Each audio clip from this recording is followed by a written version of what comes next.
Picture this. Queen Elizabeth I, Gloriana herself, the Virgin Queen, the greatest monarch in English history.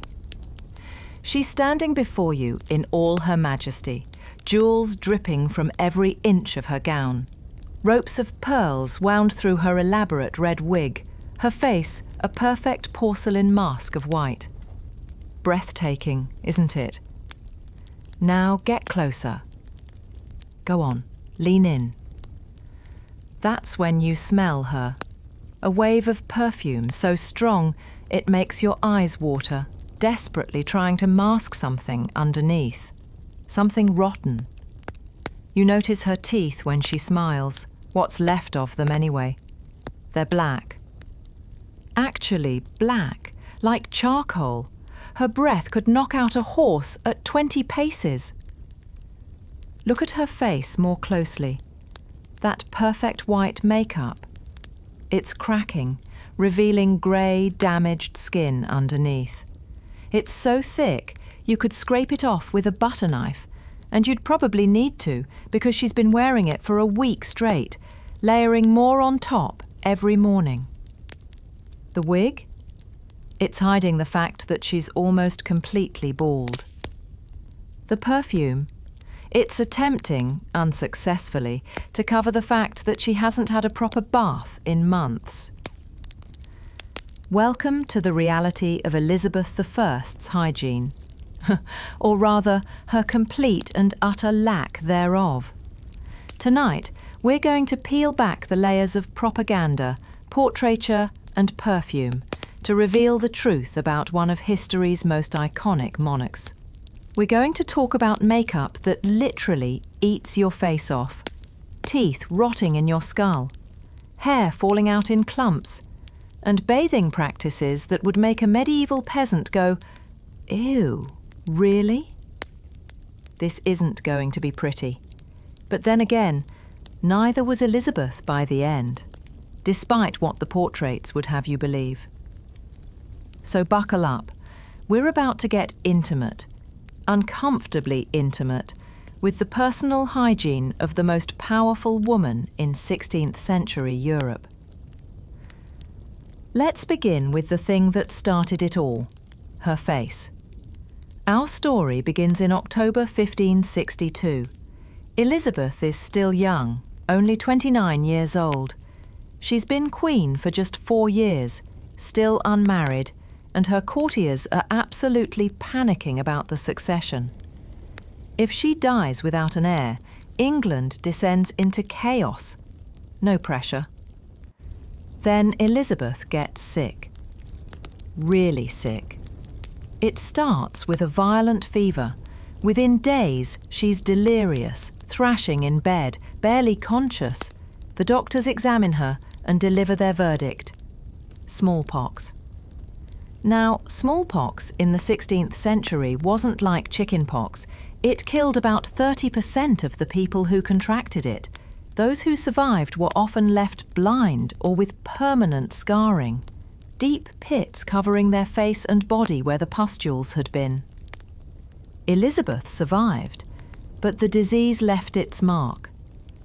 When she finally looked in a mirror, she saw scars, pits, imperfections on the face of a queen whose image was everything, who knew that the eyes of many behold our actions, a spot is soon spied in our garments, a blemish quickly noted in our doings. In Tudor England, a monarch's physical appearance wasn't just vanity, it was political. Elizabeth had to look like a queen, perfect, untouchable, divine. So she made a decision that would slowly kill her. She would cover the scars with makeup. Lots and lots of makeup. Enter Venetian ceruse. It was the miracle product of the Elizabethan age, also poetically known as the spirits of Saturn. This was the premium makeup of the time, the Chanel No. 5 of skin whiteners, imported from Venice at great expense. It gave you that coveted, pale porcelain complexion that screamed, I'm so wealthy I never have to go outside and do manual labour like a peasant. Pale skin was the beauty standard. The paler, the better. Looking like you'd never seen the sun was the goal. The recipe was simple: white lead and vinegar. Mix until you get a thick white paste. Apply liberally to face and neck. Admire your beautiful alabaster complexion. Ignore the fact that you're literally painting poison onto your skin. Because here's the thing nobody fully understood at the time. Lead is catastrophically toxic. Venetian ceruse was classified as a poison 31 years after Elizabeth's death, with symptoms including lead poisoning, skin damage, hair loss, and in some cases, death. But Elizabeth didn't just dab on a little ceruse for special occasions. Oh no, she went full commitment. Elizabeth would leave the Venetian ceruse on for a week with daily touch-ups, allowing the lead to soak into her skin. That's right, she didn't remove it nightly like a sensible person. She just kept adding more layers day after day until it was so thick it was basically a mask. Foreign ambassadors who visited her court left detailed descriptions. By the end of her reign, many wrote back to their countries about her yellow, black, and missing teeth, noting that it was sometimes difficult to understand her speech. Imagine being so covered in makeup that people struggle to understand what you're saying through the crusty layers of face paint. When the lead in the ceruse is mixed with skin moisture, it forms acids. Yes, actual acids that eat away at your skin from the inside out. Her face turned grey. The skin became thin, papery, prone to tearing. New blemishes appeared, not from smallpox, but from actual chemical burns, which she then covered with more ceruse, which, again, made things worse, which, naturally, required more ceruse. It was a vicious, horrifying cycle of slow-motion self-destruction in the name of beauty. Oh, but wait, it gets worse. Elizabeth didn't stop at her face. Oh no, she also powdered her neck with the substance, transforming her skin into a porcelain canvas. Some accounts suggest she painted her décolletage as well. Basically, any exposed skin got the white lead treatment. And here's where it gets truly grotesque. When it came time to remove the makeup, she used a mixture of eggshells, alum, and mercury. Yes, mercury. The makeup remover contained another highly toxic heavy metal. She was removing lead poison with mercury poison. And this cleanser didn't just remove makeup, it literally peeled away layers of skin. Contemporary sources praised it for leaving skin soft, which is a hilarious way of saying it chemically burned off the top layer of your epidermis. So the routine was: apply lead to your face for a week, remove it with mercury. Notice your skin is now damaged and discoloured. Apply more lead to cover the damage. Repeat until dead. And, spoiler alert, this routine did not end well for Elizabeth. But Elizabeth's face wasn't her only hygiene disaster. Let's talk about her mouth.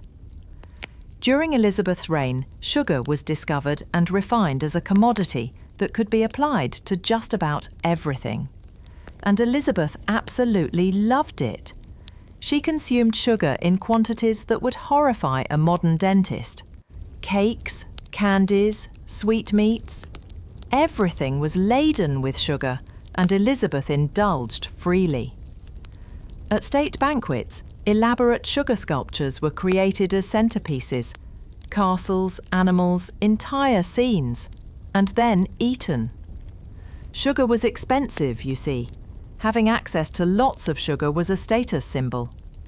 Elizabeth used it constantly, and it showed. In her teeth, or rather, in the lack thereof. Now, Elizabeth was aware that she had bad breath. Everyone had bad breath in Tudor England. Dental hygiene, as we know it, didn't exist.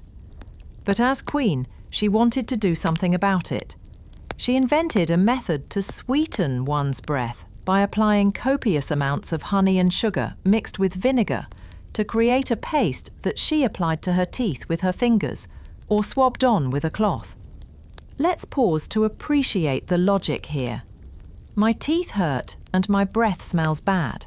I know, I'll coat my teeth in sugar. That'll definitely help. Obviously, it did not. This combination very quickly destroyed her teeth, causing toothaches and severe decay. By her later years, Elizabeth's teeth were a horror show. Reports suggest her teeth turned from white to yellow to rotten black, a telltale sign of mercury poisoning, compounded by her insatiable desire for sugar. Not some of her teeth, most of them. Black, rotten, crumbling, missing. German ambassador Paul Hentzner, visiting the English court in 1598, wrote with barely concealed shock about the ageing Queen's appearance, particularly noting her black teeth. Another visitor wrote that, when Elizabeth spoke, it was sometimes difficult to understand her, partly because of the thick makeup cracking around her mouth, but also because she was missing so many teeth that her speech was slurred. And the smell, oh the smell, woof! Bad breath in Tudor England was believed to transmit disease, so people were very aware of it. Elizabeth's breath was apparently so bad that courtiers would try to position themselves upwind of her during audiences. Imagine, you're granted an audience with the Queen of England, you've prepared your speech, you're wearing your finest clothes, you bow low, and then she speaks, and the smell hits you like a physical force. You're trying not to gag while pretending everything is fine, because criticising the Queen's breath is probably treason. You might be wondering, couldn't she see a dentist? Elizabeth was so fearful of dentists that she only visited one twice in her life. And honestly, can you blame her? Tudor dentistry consisted of one primary treatment, extraction. Got a toothache? They'll pull the tooth with pliers while you're fully conscious, all while someone holds you down to prevent squirming. No anaesthetic existed. At best, you might be given some alcohol to dull the pain slightly. The dentist was usually just the local barber surgeon, a person whose formal training consisted of, "I've pulled out teeth before, I can probably do it again." Elizabeth watched the Bishop of London have a tooth extracted in front of her to prove it wasn't that bad before she'd allow anyone near her mouth. Even then, she was terrified, so mostly she just lived with the pain. The constant throbbing pain of abscessed teeth, infected gums, and decay eating away at her jaw. She simply continued to cover her rotten mouth with more mercury-based red lip stain. Now, remember that Venetian ceruse we talked about, the lead-based makeup slowly poisoning Elizabeth? Well, superficial side effects of ceruse included hair loss, particularly at the front of the hairline. So not only was the makeup eating Elizabeth's face, it was also causing her hair to fall out. But wait, there's more. When Elizabeth began wearing wigs following her hair loss, the wig was dyed red with even more mercury, so she was poisoning herself from the scalp down as well. Lead on the face, mercury in the hair. She was basically a walking toxic waste site. Now, Elizabeth's baldness was a closely guarded secret. She wore wigs constantly, and they were elaborate affairs, towering creations of curled and styled hair adorned with jewels and pearls, sometimes incorporating wire frames to achieve impossible heights. The secret came out in 1599 in the most embarrassing way possible.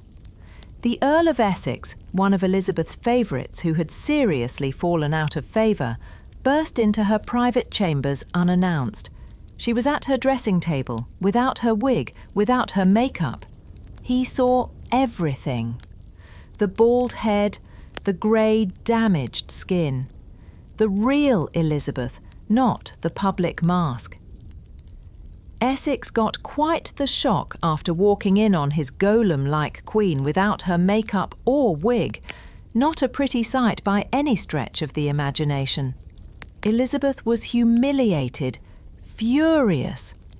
Some historians believe this incident contributed to her later ordering Essex's execution, though he'd given her plenty of other reasons by then.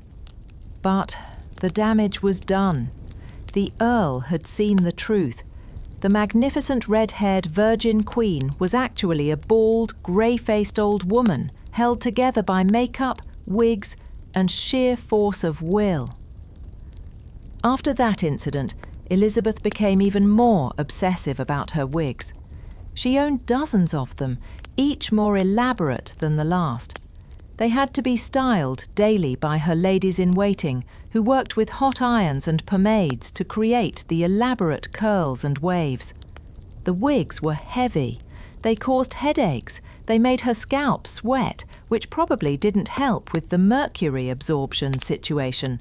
And they smelled, because wigs, especially in the 16th century, weren't washed frequently. They were brushed, aired out and perfumed, but not actually cleaned. So they accumulated sweat, oil, and the various powders and pomades used to style them. Some wigs were made from horsehair, some from human hair purchased from women who sold their hair for money. Either way, by the end of the day, Elizabeth's head was encased in a hot, heavy, smelly wig that was slowly poisoning her with mercury dye. Living the dream, truly. Now we come to perhaps the most famous claim about Elizabeth's hygiene, that she proudly declared, "I bathe once a month whether I need it or not." This quote has been repeated for centuries. It's taught in schools, mentioned in museums, included in history textbooks. There's just one problem. There's debate about whether this actually reflects her regular habits, or if it's based on her behaviour at the very end of her life when she was ill. But let's talk about what bathing actually meant in Elizabethan England, because it's not what you think. In the 16th century, there was a widespread belief that bathing in warm water opened the pores of the body, letting in dangerous miasmas or poisonous air that could cause illness. Physician Thomas Moulton wrote that people should avoid bathing in hot temperatures because it openeth the pores of a man's body and maketh the venomous air enter for to infect the blood. So the medical advice of the time was, essentially, don't bathe too much, you'll get sick.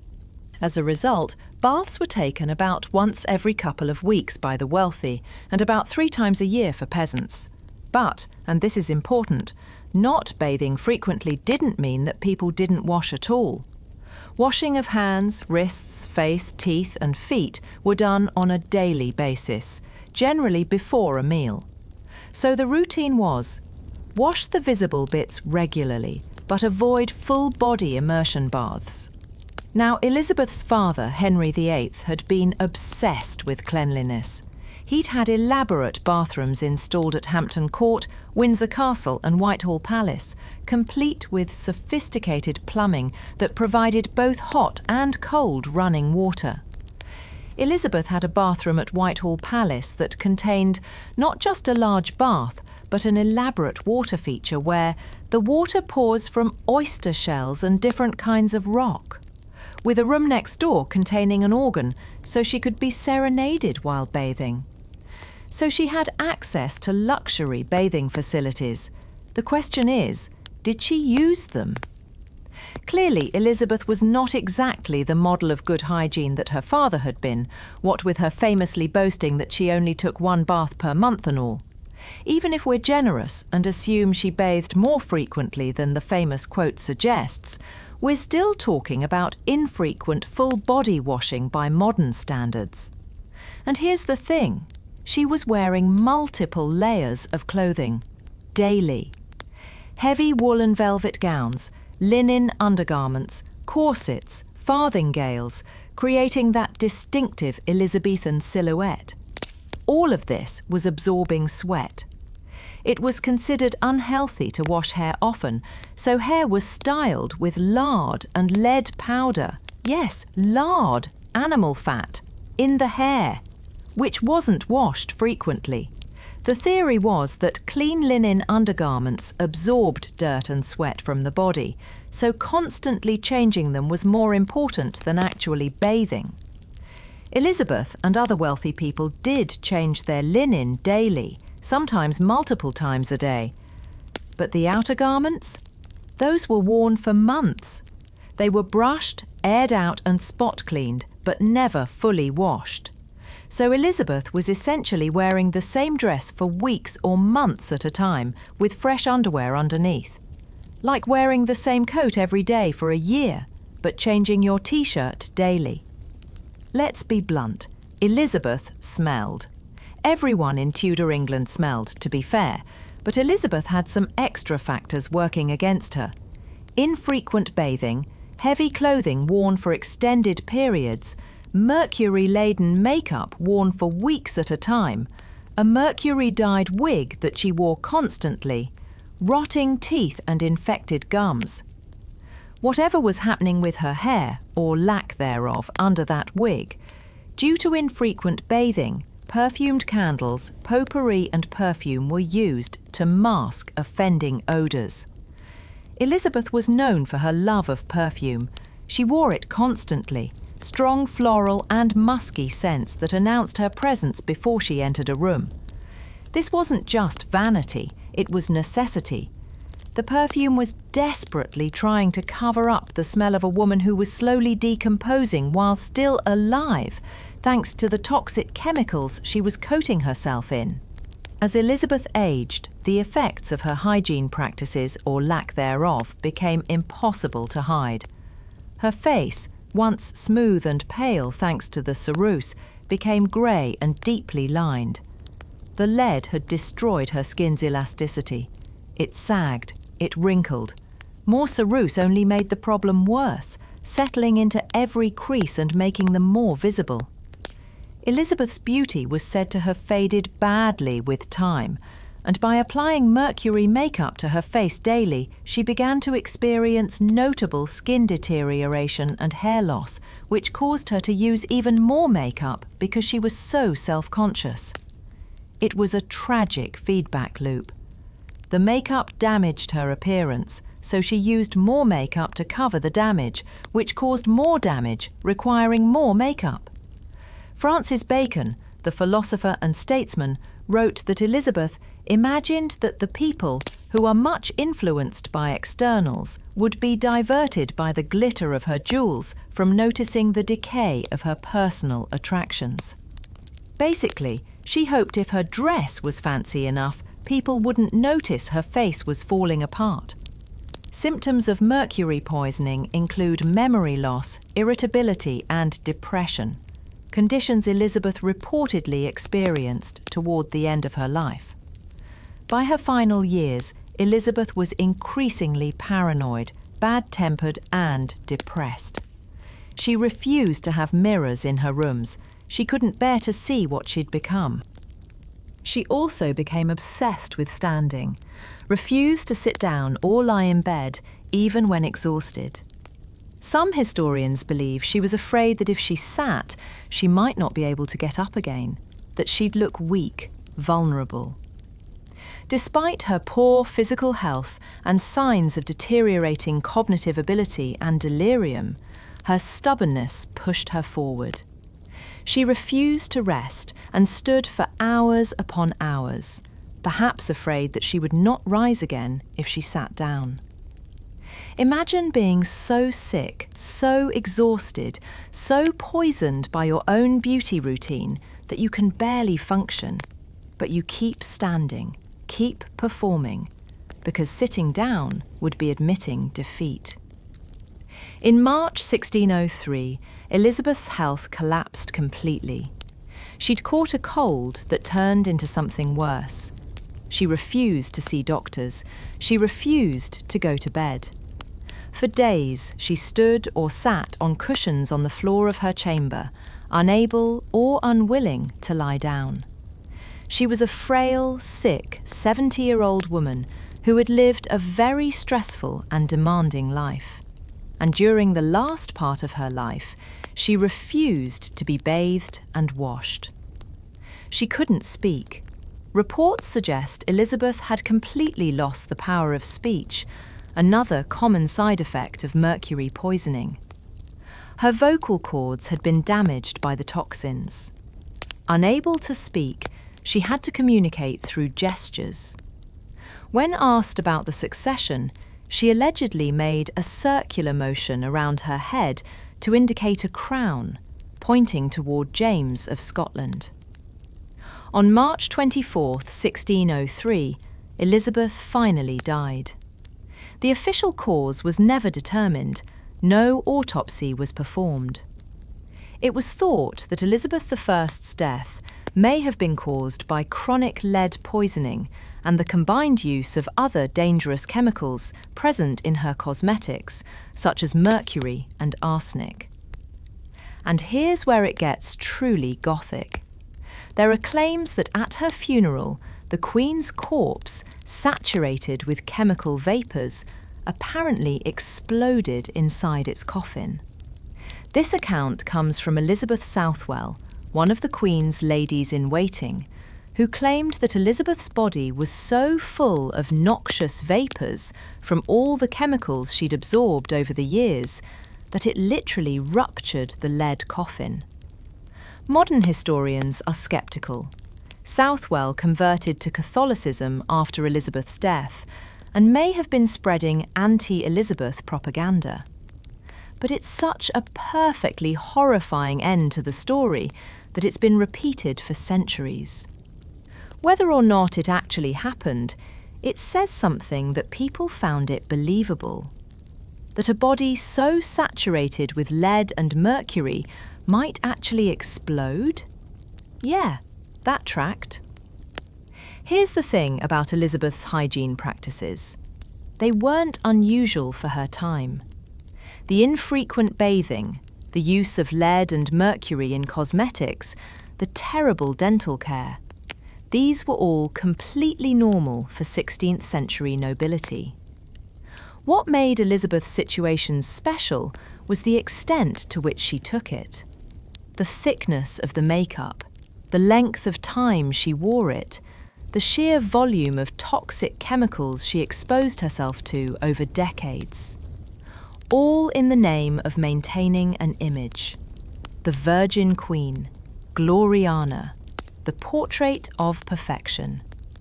A woman who looked the same at 60 as she had at 30, at least in her official portraits, which were carefully controlled and increasingly fictional as she aged. The real Elizabeth, bald, grey-faced, gap-toothed, smelling of perfume and decay, was hidden behind layers of toxic makeup, elaborate costumes, and carefully managed public appearances. From our 21st century perspective, it's easy to judge. Why didn't she just stop using the makeup? Couldn't she tell it was making things worse?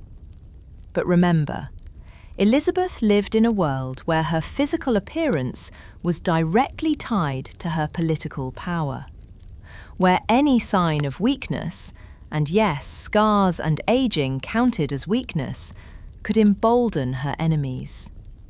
She had survived assassination plots, religious conflicts, threats from Spain, and constant pressure to marry. She'd maintained her throne through force of personality, political savvy, and careful image management. The makeup was part of that image. The perfect, ageless queen. The Virgin Mary figure, pure and unchanging. The price she paid for that image was her health, her appearance, and ultimately, probably, her life.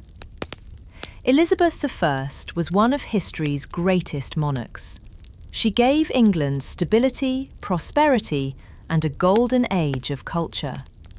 She successfully navigated being a female ruler in a world that didn't think women could or should rule. She never married, never had children, and devoted her entire life to being queen. She was also, let's be honest, absolutely disgusting by modern hygiene standards. Both things can be true. She can be a legendary monarch and someone you wouldn't want to stand next to in a closed room. I mean, honestly, blackened teeth, a balding head, skin being eaten away by toxic makeup, hadn't had a proper bath in months and probably smelled like a perfume factory trying to cover up a chemical spill. The simple and plain truth is this: our museumed portraits don't show us the real Elizabeth. They show us the carefully constructed image. The image she wanted us to see. The icon, not the woman. The woman was complicated, brilliant, flawed, and slowly poisoning herself to death. Elizabeth spent over 40 years as queen maintaining her routine.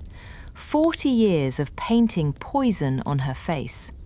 40 years of wearing heavy wigs. 40 years of living with rotting teeth and refusing to see dentists. 40 years of choosing image over comfort, politics over health, the crown over everything else. That's not just vanity, that's dedication. In a weird way, it's almost admirable. Horrifying, yes. Gross, absolutely. But also a testament to her absolute refusal to show weakness, even when weakness would have meant maybe use less poison. Elizabeth chose her image over her life, and she stuck with it until the bitter, toxic, possibly explosive end. You have to respect the commitment, even if you're gagging at the details. And so, that brings our story of our favourite redhead queen to a close. Tonight, before you drift off to sleep, maybe don't skip brushing your teeth. Until next time, sweet dreams.